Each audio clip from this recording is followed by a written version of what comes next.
Salut tout le monde, comment allez-vous? J'espère que vous allez bien. Nous avons une séance de grammaire. معنا حصة في النحو. نتناول من خلالها les natures grammaticales. On dit une nature, طبيعة grammaticale نحوية. الطبيعة النحوية. لكل كلمة هناك طبيعة.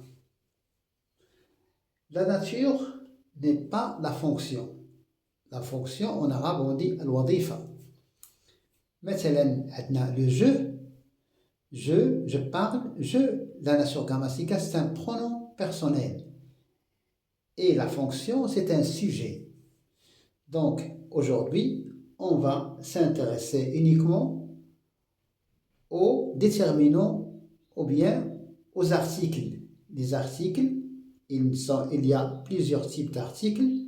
On va voir dans cette leçon les types ou bien les classes de mots, ou bien les natures grammaticales. C'est la même chose. Dire les natures grammaticales ou bien les classes de mots, c'est la même chose.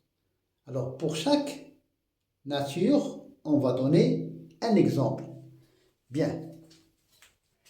La chatte protège les siens. La et les sont des articles définis. محددين, ce sont des articles définis. Là, les, il y a aussi le joueur a marqué un but. La, les, ce sont des articles définis. Alors là, c'est un article et pluriel, on met un S, défini S.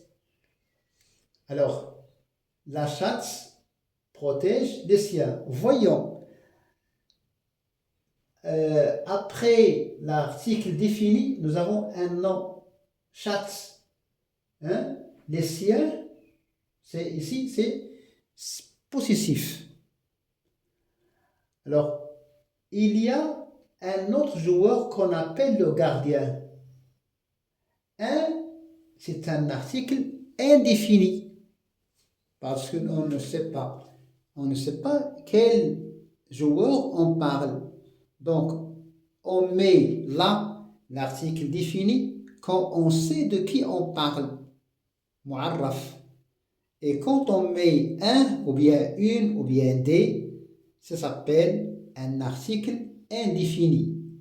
إذا فهمنا هنا بأنه l'article défini كيكون للمعرف والarticle indéfini يكون للنكرة.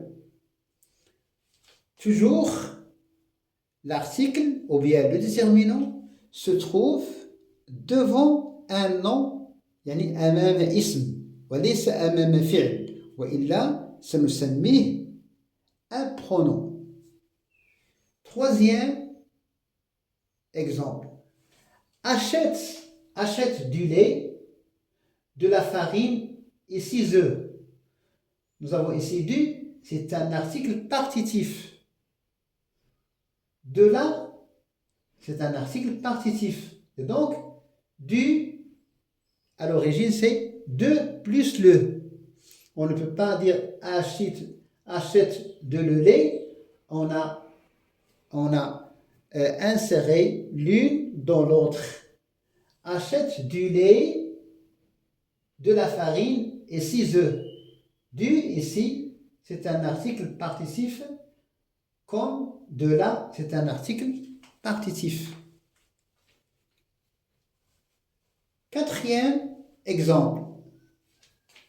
Ce joueur a beaucoup d'expérience. لدى هذا اللاعب تجربة كبيرة.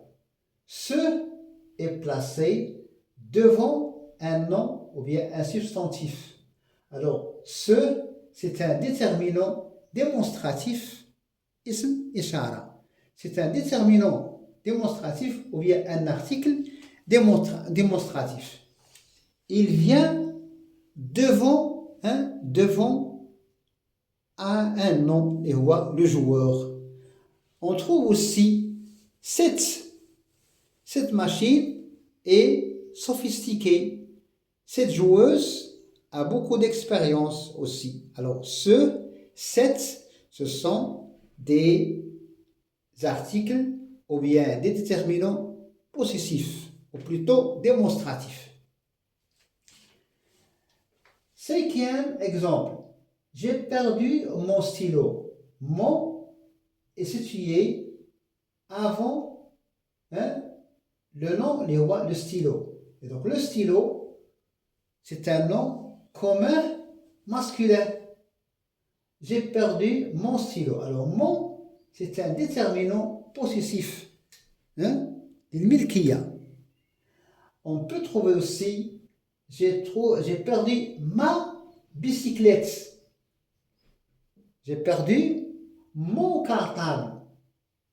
J'ai perdu mes stylos. D'accord?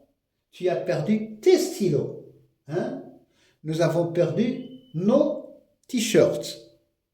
D'accord? Alors, ma tassa, mon, ton, son, ce sont des déterminants possessifs qu'on utilise pour exprimer la possession, el milkiya. Sixième exemple, combien de temps te faudra pour faire ce travail? Combien de temps te faudra pour faire ce travail? Nous avons ici une question. On a oublié le point d'interrogation. Ajouter un point d'interrogation. C'est un déterminant. Combien de? C'est un déterminant interrogatif. Ou bien un déterminant d'interrogation.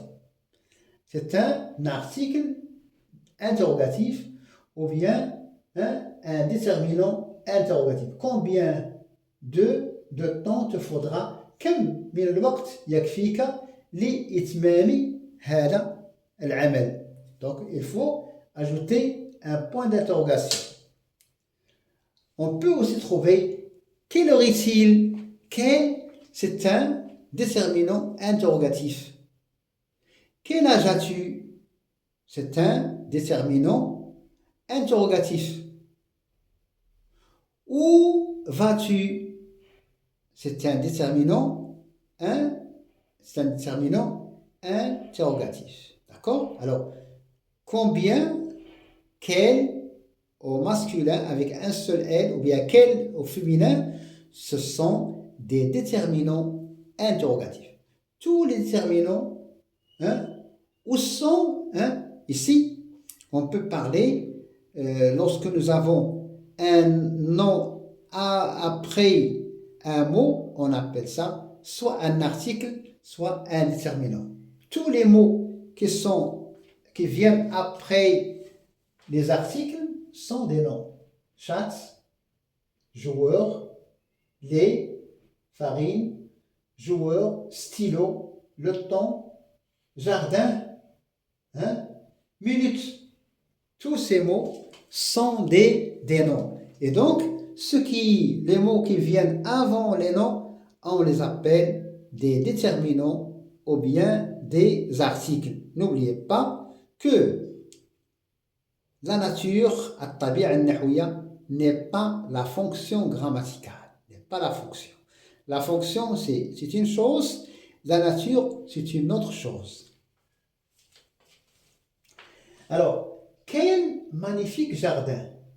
Quel, استعملناها في singulier, d'accord, في masculin singulier, parce que nous avons un jardin. Quel magnifique jardin. ممكن نبغى نستعمل 2 نقول quelle magnifique voiture. غنستعملوا في هذه الحالة 2 Alors, magnifique, c'est un adjectif. On peut dire quel jardin. Quel magnifique jardin. Quel beau paysage. Donc, quel, l'exclamation là, c'est un déterminant exclamatif. Un déterminant exclamatif. Dernière phrase, chaque minute est précieuse. Kullu daqiqa muhimma. Nous avons ici chaque et le mot qui vient après chaque. Nous avons minute, un nom. Alors, nous avons ici un déterminant indéfini. On peut aussi trouver des grammairiens qui appellent ça des adjectifs indéfinis. C'est l'appellation qui change. التسمية هي التي تختلف ولكن نقصد نفس الشيء. Alors, tous les mots qui viennent devant un nom, ça s'appelle des articles ou bien des déterminants. Les articles et les déterminants sont des natures grammaticales ou bien des classes de mots. Les classes de mots ou bien les natures grammaticales sont ou bien les articles ou bien les déterminants. C'est la leçon d'aujourd'hui. Demain, on va voir d'autres classes de mots ou bien d'autres natures grammaticales comme par exemple le nom ou bien le pronom, d'accord, ou bien le verbe. Alors, ce sont là les classes de mots, les noms, les articles qu'on a vu aujourd'hui, les pronoms, les verbes, les adverbes, les adjectifs sont des classes de mots. Bonne chance et merci. N'oubliez pas de laisser un like. Merci.